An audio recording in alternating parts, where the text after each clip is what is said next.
Good morning. I'm glad you're able to join us for this session today. I'm Susan Groshong. I'm the Training Coordinator for Human Resource Services and the presenter for this session. And now that I'm going to introduce myself, I'm going to actually switch my screen so that you see my PowerPoint my PowerPoint slides only. I find it a little disconcerting to have my face up there. So welcome. Okay. Oh, wait. Okay, I'm hearing someone else. So I'm going to check here real quick and see if it looks like I've got a couple people have their microphones enabled. So I'm going to take just a second and mute you guys. Sorry about that. I don't know about you, but we're kind of new to this, but we're getting better at it all the time. It looks like I've got everybody muted. Let me see. I have been the person guilty of joining classes before and not had the mute on. And I was dialing in from home and ended up having dogs barking in the background.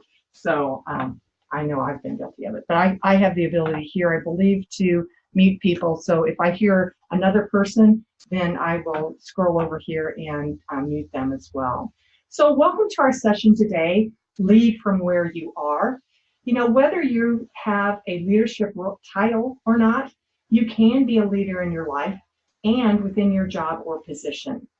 You know, recognizing and developing leadership qualities where you are now will prepare you for future leadership opportunities.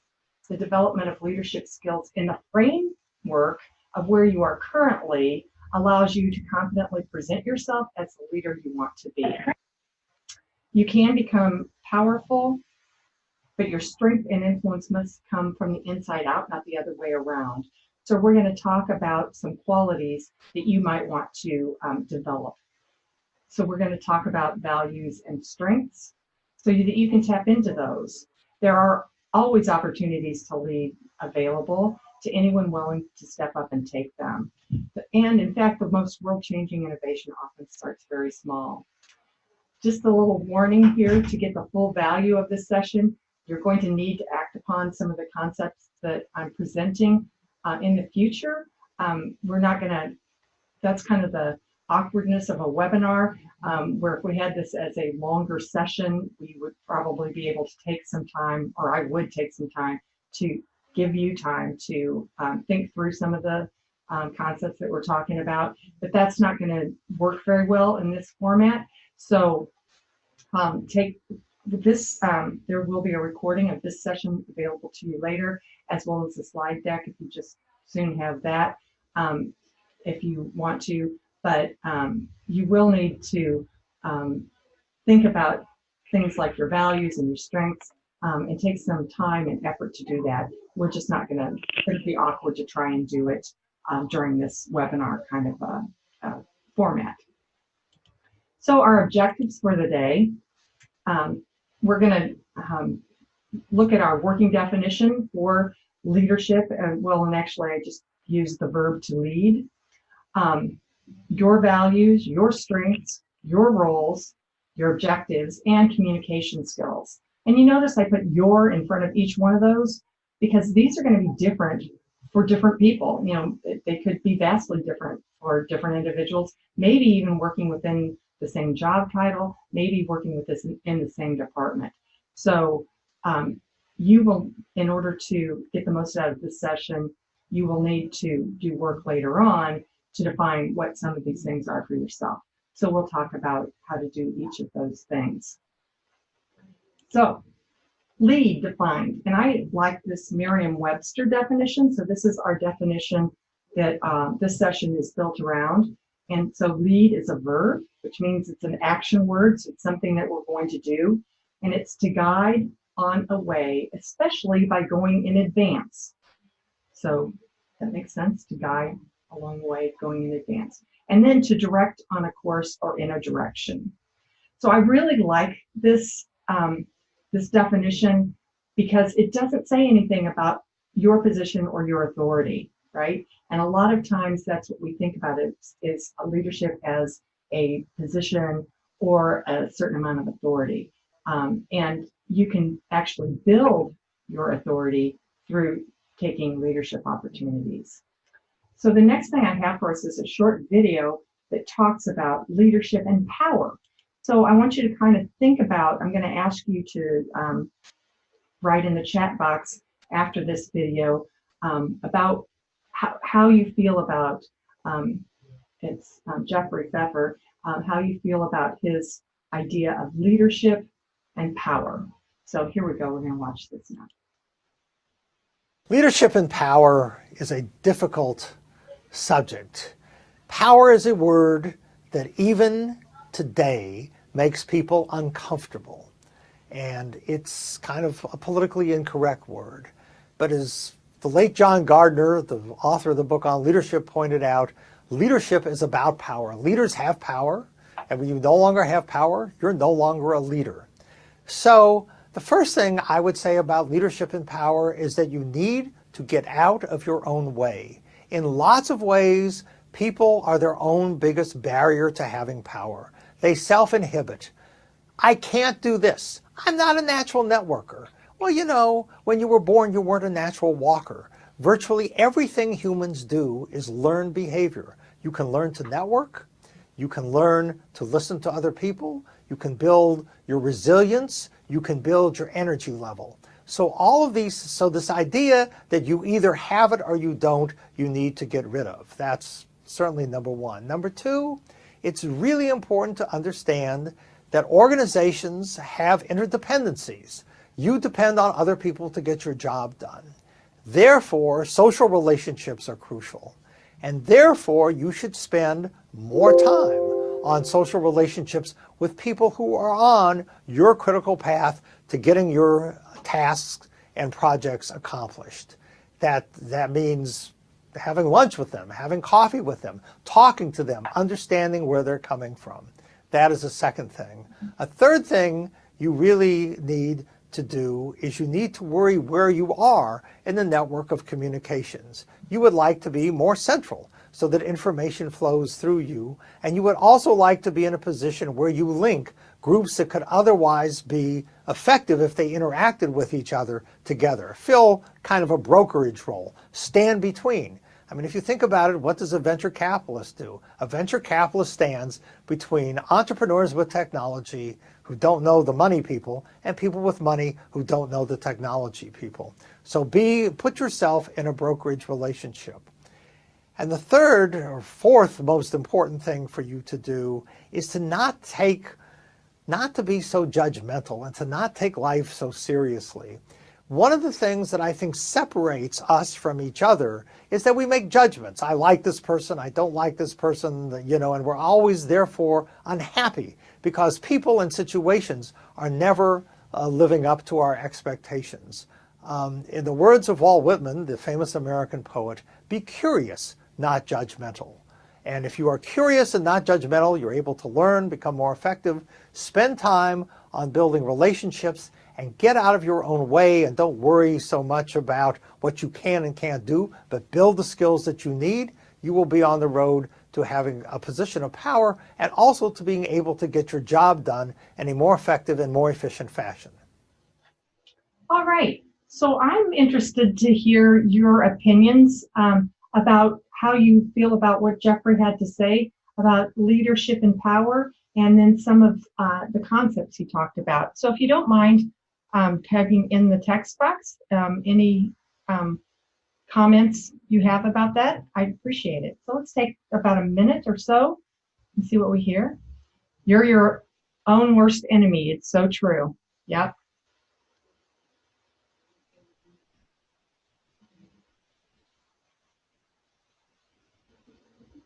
I really like the idea of getting out of your own way. Self-doubt is a killer. Thank you. Yes, I would certainly agree.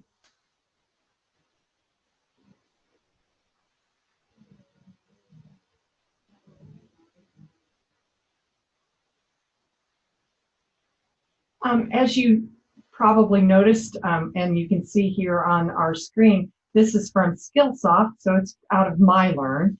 And they were the ones who titled it Leadership and Power. And he does mention something about power at the very beginning, but I don't feel like it really connected back to power so much. Let's see, we have learn to network, so definitely. I like the presentation. It's very easy to say that relationship. Oops, now I've got lots of people chatting back. Okay, I did like the presentation. It's easy to say, do the relationship building and getting out of your own way, but the reality is it's much harder than it sounds. Absolutely, and we're going to talk a little bit more about that as the session goes on. I like that as well. We need to take a step back and look at ourselves sometimes. Yes, totally agree that social relationships, and you know, if you've worked at the university for any time at all, you know that networking is really, really important. Things work so much better when you work with friends, quote unquote. I struggle with self-doubt as well. I need to learn to be more confident, and we'll talk about that as well. I appreciate his comments about being curious instead of judgmental. I thought that that was really neat that he ended, that was his fourth point, and kind of wrap it up. To not be judgmental and not take yourself so seriously. I agree with that. The not judging people bit, I think that this ties with another popular mantra, assume positive intent, which I think if you do that, you judge people less. I absolutely agree with you, Fran. Good comments. Thank you so much, everyone. I believe that title makes us feel intimidated to tap into our own potential. We believe our own worth is limited to what they tell us to do. I think that you can get a little intimidated by that, and I'm hoping that some of the things that we talked about today will help you to build your confidence and know that you can work within the framework that you have to build your leadership skills. I like the discussion about being less judgmental and more curious. Yeah, I think that that was a really good point. I need to change a setting here. There we go. So just to review what Jeffrey said, his main points, virtually everything you do is a learned behavior. So instead of believing you can't do something, believe that you can. You may need to do research, but you can learn if you really desire it. And Jeffrey used that example of networking, which I thought was really good, because if you hear people talk about networking, most people are just like, they just hate networking. But if you take a little bit different viewpoint of it and say, you know, this is something that I can learn, it's something I can learn to do better, and take the opportunity to practice networking, then I think you'll get much more used to it and get better at it and get more comfortable with it. And you know, you can Google networking and it will come, or how to network, and you'll get all kinds of lists of different strategies that you can take, and ideas of what you can do when it comes to a networking situation. You know, how to start a conversation with someone. So you really can learn to do that. So what roadblocks are in your way? Are you putting roadblocks up for yourself? And when it comes to that roadblock, how can you start chipping away at it? Is there something that you can learn and or practice? And then our social relationships are critical. So, and that's what networking helps you build, of course. This means you need to get to know those people who are on your path to accomplishing your goal. So who are those people? And who can you identify that maybe you could take to coffee? And I have found that most people at the university are pretty generous with their time. Like, you know, as long as you're not asking for too much time. And if you are interested in what they are doing and kind of make it about how you can help them, then I think that people are open to that. You do need to place yourself in a central location in the network of communications so that information flows through you instead of around you. I think that once you've identified people who can help you along your way and relationships are developed, then this is more likely to occur. You know, if you have shown interest in something, then and ask questions about it, you're curious about it, I think that those communications are more likely to come to you. And then his fourth point, which everybody seemed to like a lot, was be less judgmental and learn to take life not so seriously. Instead, be curious. And I think that that is actually easier said than done, because I think sometimes we're judgmental and don't even realize we're being judgmental. And so I'd add to this one to be self-reflective, kind of look over, think about interactions that you have and how did you do with that? And also be patient with yourself. So I think with these 4 points, it really puts you in a better headspace to be a leader. A little warning though that I would like to make is to not to try and stretch too far too fast. And if you're unsure of whether you should take that next step and or ask this person to coffee about this particular goal, ask a trusted colleague or your supervisor if that's appropriate, or you can always talk to your human resource professional, and I'm sure they would be happy to help you to think through that situation. Okay, so that's a little about leadership and power. We're going to move on to ethics and values. Oh, and actually I had some things in the in the chat box, so let me look at those. Here we have, everything you do is a learned behavior. If you want me to get better at socializing leadership roles, you have to learn watching others, reading, and gaining confidence. Absolutely, I think that's well said. I disagree about his comments about liking or not liking an individual. It's human to make these judgments. It's more important that you treat everyone how you would like to be treated, not let personal opinions affect your work relations. Yeah, and I think that's kind of what I was trying to get at with that's easier said than done, because I think we naturally make judgments, and sometimes they're not even conscious. But like you say, if you kind of sidestep that, the way that he kind of said that, and treat everyone the way you'd like to be treated yourself, use that golden rule, then you're gonna be okay with that. Will these slides be emailed to us? I can absolutely do that. And this meeting is also being recorded. So if you're interested in getting the recording, we'll probably make that public somewhere. I'm not sure exactly where yet, but if you don't mind to send me a reminder that you would like that, then I'd be happy to send out the slides. Okay, so now let's think about ethics and values. And I will tell you that what I have for us here is a YouTube video. It's humorous, but it's also judgmental. But it does talk about the values that people communicate without necessarily realizing that they are communicating them. So it's full of hyperbole. But if you would, kind of jot down as we go through, jot down the values you see being communicated by both individuals in the video. And I have to switch my mode, so I'm going to move over here to my YouTube video and play. So hopefully you see. Amy, it says you are trained in technology. That's very good. Are you adept at Excel? No. PowerPoint? No. Publisher? Not really. Exactly in what area of technology are you proficient? Snapchat, Pinterest, Instagram, Vine, Twitter. You know, the big ones. I'm surprised you didn't say Facebook. That's for old people, like my parents. That's funny. Well, Amy, when you're working for me, you have to have those kind of research skills, because I'll send you things for you to comb through and get the answers and send them to me. So for that, you got to be really good at technology. For stuff like that, no problem. I'll just ask Siri. You'll just ask Siri? You know, Siri tell me this, Siri find me that. We're all good at getting you the answers. Tell Siri I want you ready to go at 8 sharp each and every morning. I don't understand. What don't you understand? What you just said.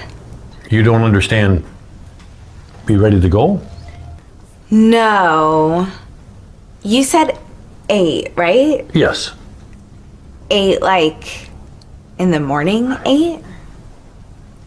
Yes, in the morning. Yeah. That kind of doesn't work for me. Who gets up at 8? I do. I Skype with my French boyfriend in Paris until like 3 in the morning. I don't even get to Starbucks until like 10, where I order my grande chai tea latte, 3 pumps, skim milk, light water, 2% foam, extra hot, but not too hot. So if it's okay, I work best in the morning at 10:45. Wow. Amy, I don't think we're going to be a good fit. Why are you so negative? I can sense your hostilities, and right now I am not feeling very safe. I've been here for over 5 minutes, and the only nice thing you have said to me was nice resume, which I typed all night for this meeting with you. You've given me no guidance, no validation, no encouragement, no supervision. Is there an HR director somewhere? HR director? Yes, I need to speak to someone. I may have to take off today as a mental health day. Take the day off. Amy, look at me. You don't work here. Are you firing me? Okay, yes.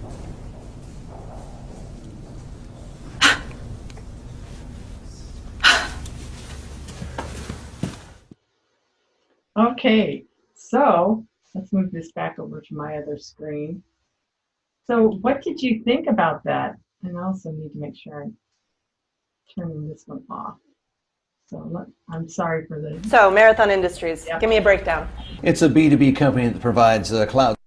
Okay, good. Okay, so these are my students. Okay. So what values is Amy presenting there? And for that matter, what values is the interviewer presenting? Deal with this daily with my student workers. Well, I don't think work with a millennial. She does not act this way. I work with a millennial and she does not act this way. Yeah, I agree. This is, like I say, this is full of hyperbole, and I think that I think it's pretty judgmental of young people. I thought the interviewer was more patient with her than she deserved.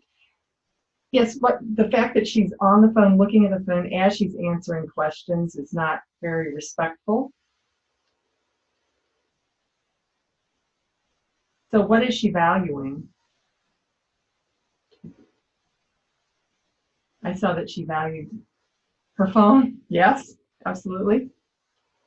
She values her own needs. Yeah. Only values herself and her life. Her personal stuff over the possibility of a job. She values Starbucks. Yep. So we have to be really aware of our communication and what our values are. Because even though we may not be totally aware of what we are communicating to people. And we have, I think Tiffany says, I think she embodies the changing workforce. The days of 8 to 5 are ending. I have to agree with you that, if she doesn't want to start working until 10:45, maybe that's something that you could think about. Maybe it doesn't work for you, but maybe it could. She basically broke every rule when it comes to the interview process. Well, that's true too. She values social media. She should look for a job that values that too. It's a bad fit. Yes, now that's a really good point, that you need to look for what works for you. Possibly in her mind, she values autonomy and flexibility. Yeah, good point. I think that you guys made some really good comments there. Thank you. Now I would ask you to take a look at yourself and your interactions with others, and what ethics and values are you communicating with your words and behaviors? And then what values do you want to communicate if you don't think that that's matching up? And make sure that it's matching up. And do you need to make any changes? So I'm going to give you just a minute to write down your initial ideas about the values that you want to communicate and that you want to represent. And I'm not going to ask you to share, but I will ask you to revisit this list periodically. And really, we're just going to literally take a minute, because I do want you to have a minute to write down initial thoughts on the values you want to communicate and that you want to embody.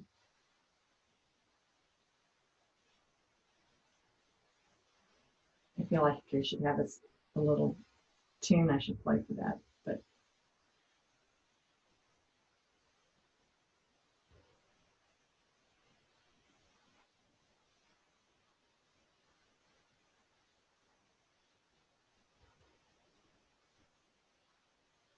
because that minute of not talking is long.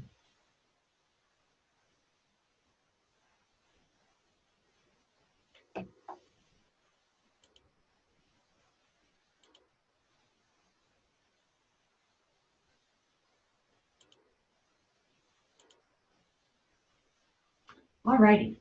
Well, hopefully you will take some time in the future to revisit this.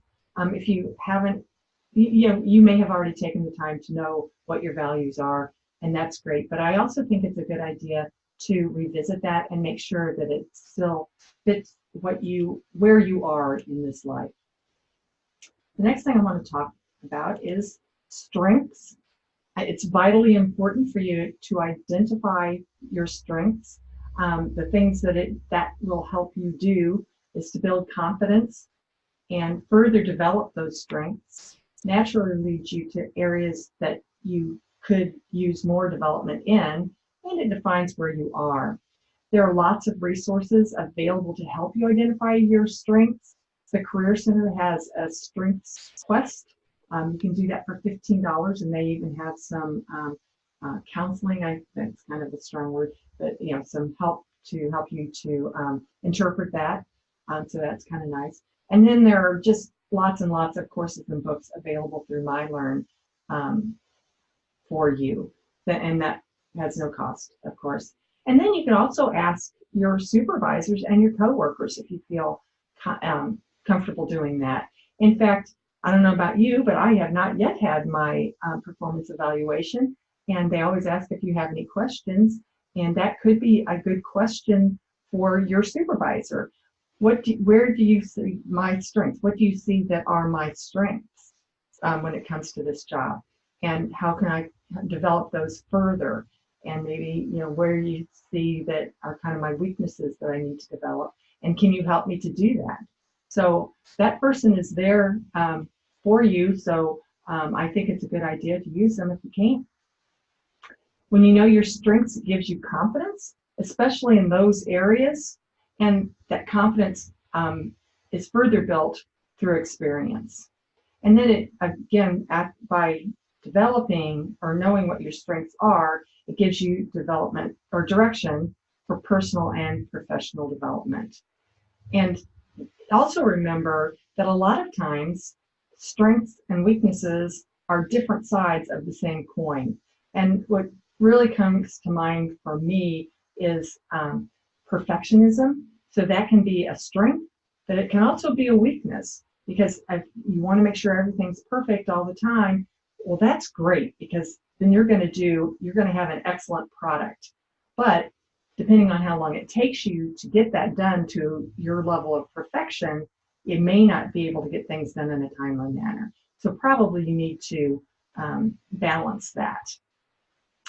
The point of this session is to lead from where you are. So it's best to have a good understanding of where that is.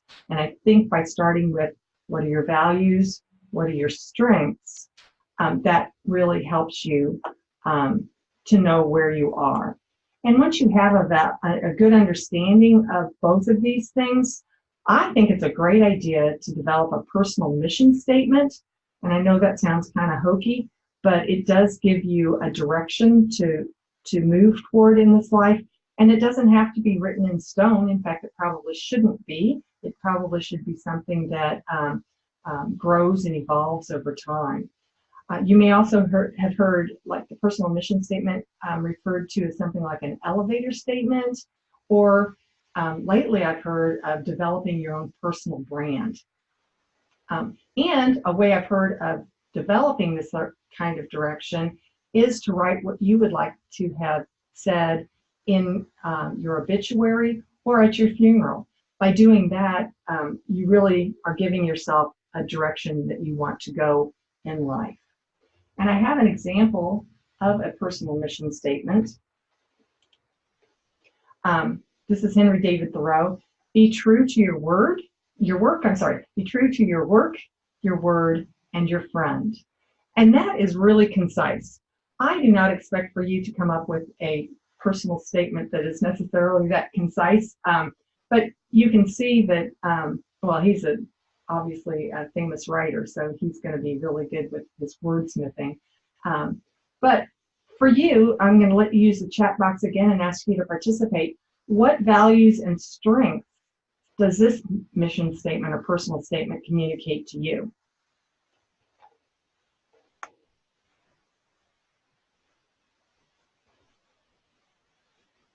Honesty is number one.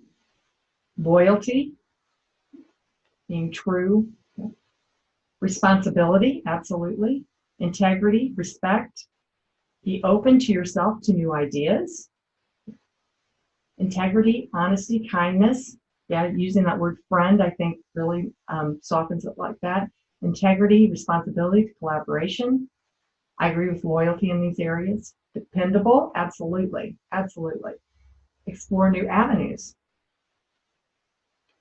Well, very good, very good. Thank you for sharing. Not being hypocritical.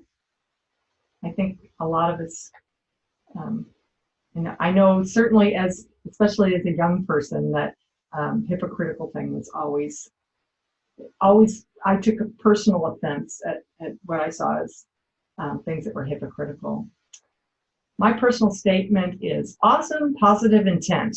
Excellent. Thank you for sharing that, Fran. That's great. And you get it down to 3 words too. So that really helps give you direction. When you have a filter that you can pass decisions through and actions and choices, that really helps to give you direction in your life, and that helps you to be a better leader. So next thing I want to talk about is roles, because once you have a good sense of your values and your strengths and the legacy you would like to leave, it's time to examine your roles in this life and the goals you have for each of those roles. So I'm going to take another minute and let you list the roles that you have. So if you feel so inclined, you can share 1 or 2 of those in the chat box. Oh, we have another personal statement of be better than yesterday. Nice, that's nice and succinct as well. So now roles. What kind of roles do you have in this life? And I've got some areas that you may have different roles: personal, professional, and community. Mom, friend, daughter, sister. Very good.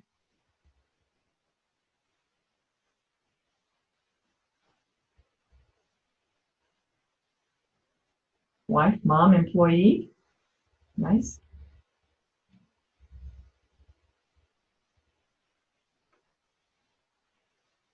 Mom, coworker.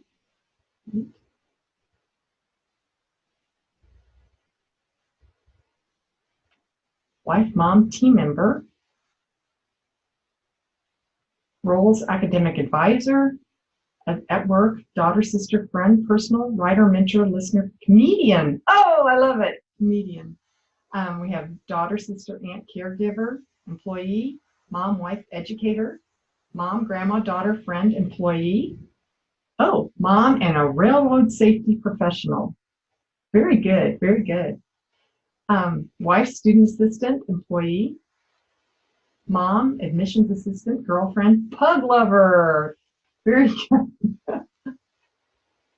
Confidant, daughter, mom, wife, friend, employee. Thank you. Thank you for sharing these. I hope that this kind of gives you all some, helps you to identify all of the roles you have in this life by seeing other people's in the way that they are seeing things. I know I do dog rescue, so that's kind of one of it's my community, a community role that I have. So now, which of these areas do you need to take a leadership role in? Some of them, like I personally think like the mom one is one where you need to take a leadership role, right? Maybe in all of them, it's a different level of leadership in all of them. For myself personally, in my dog rescue role, I do not want to take much of a leadership role. That's something where if I wanted to develop more leadership skills, that I probably could. But at this point in my life and with my job and everything, I don't want to take on more leadership responsibilities. I just want to do what I want to do for that particular one.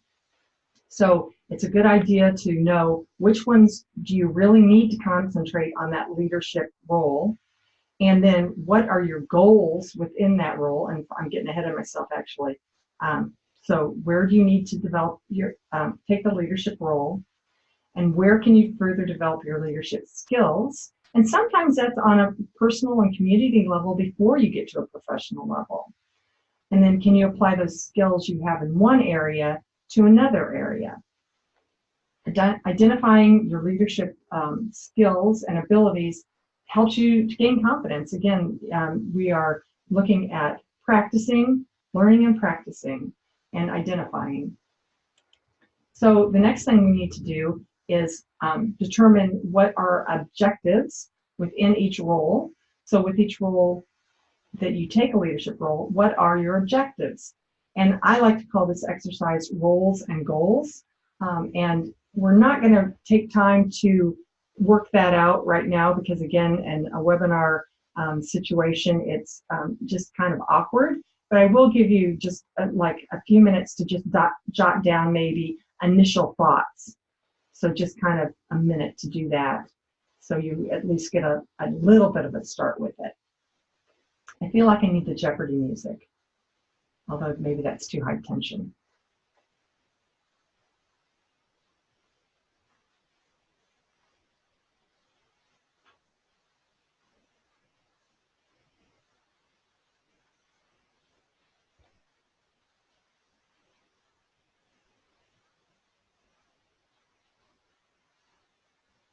Okay, I hope you have, like I say, at least gotten some initial thoughts down when it comes to, well, you've got your roles, but then the goals for each of those roles. And again, hopefully you'll have time to come back and revisit this and determine really what is it that I want to see for that particular role. Yeah, so what are your objectives there? And then the kind of the last thing that I want to talk about is communication. So the best thing you can do when it comes to communication is to be a good listener. This is not new information if you understand, but if you understand where the other person, the person you're communicating with, is coming from and what their needs are, what their goals are, you may be able to find a winning situation for everyone. Which takes us to the next bullet point. Work to help to complete each other people's goals instead of competing with them. This ends up fostering better relationships and circles back to the first video and what they were talking about with those social connections. So if you can help someone build their own and reach their own goals, they're more likely to help you to reach yours. And even if they don't help you to reach yours, and I don't think that should be your motivation for helping other people, they will have probably good feelings toward you, and you will have created hopefully an ally that you can call on at times if you need to. Helping people to complete their goals just fosters better relationships. So I think that that's really important. And then my third pointer when it comes to communication is to take time to communicate however you need to so that mutual understanding can be reached. So, and that, sounds kind of easy, but, so many times we're coming from where we are and we know what we want, but and chances are we've taken time to think through that and really ponder it. And then we take it to another person that we need to help us get where we need to go. And we tell them what, kind of the short answer of, or the condensed version of what we want to tell them. And use shortcuts that they don't understand. So my question to you is and you can use the chat box to answer here if you don't mind, how do you ensure that mutual understanding has been reached? So taking the time to communicate in a way that so mutual understanding can be reached, how do you know that that has happened? Ask questions, absolutely.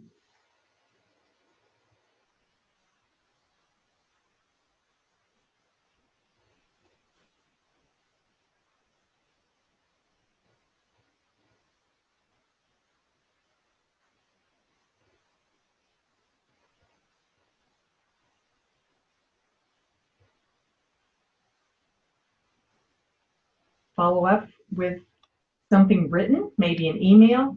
Repeat what you heard or ask them to repeat what's heard. Restate what was said. Listen to what the other person is saying. Ask people to give feedback on your subject, right? Repeat or restate what they said to make sure you heard what they were saying and meaning. Ask if they have any questions and to reiterate. I try to state the end result and ask if everyone agrees. Oh, very good. I agree. Asking questions is very important when communicating in order to get to the root of the matter. Teach back, repeat back. Oh, that's, yeah, excellent. If you can teach it back to them, yes. When the group ideas come together with an end result. Yeah, so you would absolutely know as an end result. So I think that is a huge skill that you need to work on. And I think all of us can always work on communication skills. It's just, it seems like something we can always do a little better. When you are the one speaking, be sure to pause and give the other person time to make comments. Very good. All too often, someone talks for so long, it's hard to remember all the questions and comments you may have. That's true. And so I think that that's a really good point to make sure you're pausing and even watching the person that you're talking with to see if, their eyes are darting around or, to see if they want to jump in and ask a question. So I think that's a really, really good point. Thank you. Yeah, I think read the whole thing. Recap the conversation to determine if everyone is on the same page. Great. Also, and probably this doesn't need to be said, but don't be looking at your phone during the listening. Yeah, like Amy, in our YouTube video. And then another comment, communication can be very difficult, especially when your superior is in the frame of my way or the highway. Yeah. However, I believe you have to keep expressing ideas and don't be afraid to be creative. I think that's great. And like I say, you can kind of push at the areas where you have influence. A Stephen Covey concept that I've always liked is about your area of responsibility versus, or your area of influence versus your area of concern. If your area of concern is way outside your area of influence, you're just not going to have much effect. So it's best to work at increasing your area of influence, which tends to make these smaller steps rather than trying to jump into your area of concern where you don't have influence. Very good. Thank you so much. Well, I have another video for us to watch that I think summarizes what we've been talking about today very well. So we're going to go on and watch that one. There we go. There's my play button. There we go. We always think that leadership is people who have the authority to be leaders. And what I'm saying in my book, Take the Lead, is that leadership is actually every one of us is a leader. You would be surprised at how many audiences, I say, how many of you in this audience is a leader? And half the hands go up. And then some of them go like this, kind of like, well, I'm not really sure if I'm a leader. And I said, every one of you is a leader because at the very least, you're leading your own life. You're deciding how to show up in the world. I always say to people, no one handcuffed you to come to this seminar or be working at your company that you're at. You're there of free will. And so leadership is about how you succeed in life in what matters to you. Because, everywhere we turn, he's a leader, she's not a leader. Go to this leadership program, go to this university for the best leaders in the world come out of it. And what really is leadership? And I always say leadership is about getting results. For whatever matters to you, whether it's running for president, whether it's a new initiative at your organization, whether it's raising a happy, healthy child, whatever you care about and you want to get results for, Leadership is how you go about doing it. And so every one of us has the potential to lead our lives into the magnificent place that we hope that they'll be. Yeah, I think that she has a really good point there where she talks about leadership getting results. So the best place to begin is to know, what results do you want?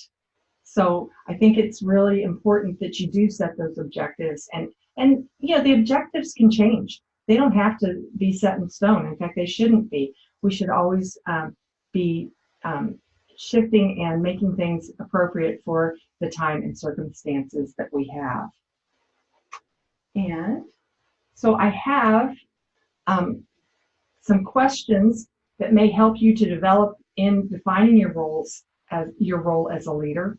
We're not going to take time to share answers because they're really personal for each of us. And there aren't right or wrong answers, just answers that are true to you or not. So my questions here: who are the leaders you admire? And is there something that you can take from them and add to your repertoire of leadership skills? What defines you as a leader? So that's kind of similar to your strengths, your values, and your personal brand or your mission statement. And what could you do to improve your own leadership abilities? I do have a couple of references that I would like to make. As you can see, I am absolutely happy to send out this slide show.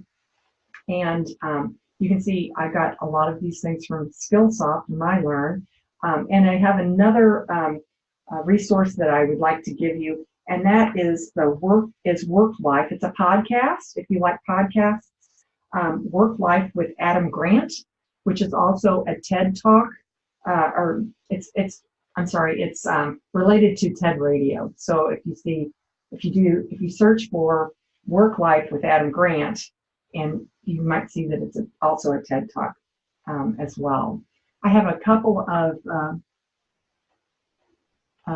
comments, so I'm going to go on and read those here real quick. Communication can be very difficult, especially when you're superior. Oh, I already read that one, sorry. I have a quote in my office. It says, if your actions inspire others to dream more, learn more, do more, and become more, you're a leader. Very good. Oh, I love that. I just love that. I think it encompasses many ways that people can lead from where they are. It also demonstrates that leadership isn't necessarily directing the action, but instead valuing the other person's autonomy and supporting their growth. That is excellent. I just really love that. So thank you for sharing. And then someone, I guess, has already subscribed to Work Life. That one, it's not always about leadership topics, but I think the topics that he talks about help you to become a better leader. In his intro, he says something about that his purpose is to help work not suck. So I thought that was it. That's pretty funny. I really enjoy that podcast. It's usually pretty short. So I encourage you to subscribe if you like that sort of thing.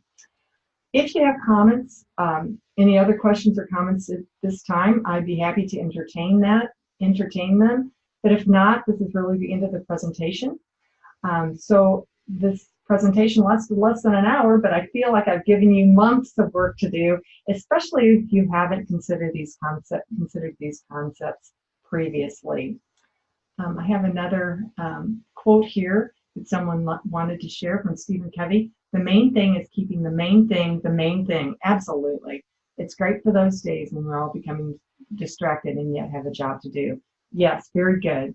The main thing is keeping the main thing the main thing. Yep, very good. That's real direction, isn't it? We will be sending out an evaluation for this session, hopefully this afternoon. I do want participants, you all, to feel like you've spent your time well, and this is a new format for the presentation. So please feel free to be candid in your feedback. Let me know if you like it or if you think it's better left as more of an in-person, longer workshop where you can have more time to do the work that I was asking you to do later on. Yep. So thank you again for participating in this webinar. I don't see any more questions or comments. So I'm going to go on and sign off. Oops, wait. Oh, okay. Thank you. Thank you very much. I really appreciate it. And you have 8 minutes to work on the homework that I gave you. Thanks.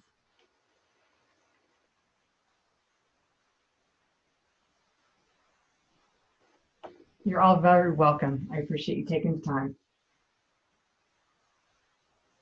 Oh, thank you. Someone does like the format. Great. Perfect. Oh, I get 2 liking the format, so that's great. Terrific. Thank you.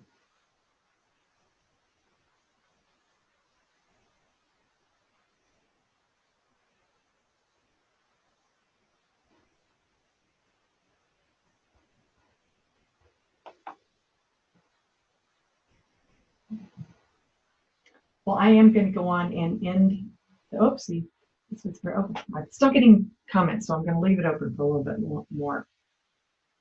Yeah, very easy to do, not to have to leave the office. Thank you. You've given me a lot to work on and think about. Terrific.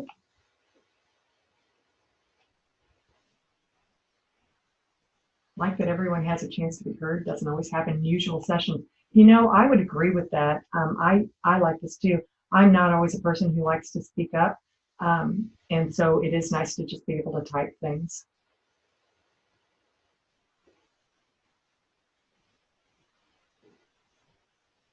And there's no talking over one another, which can sometimes lead to louder people getting more attention, which is not fair.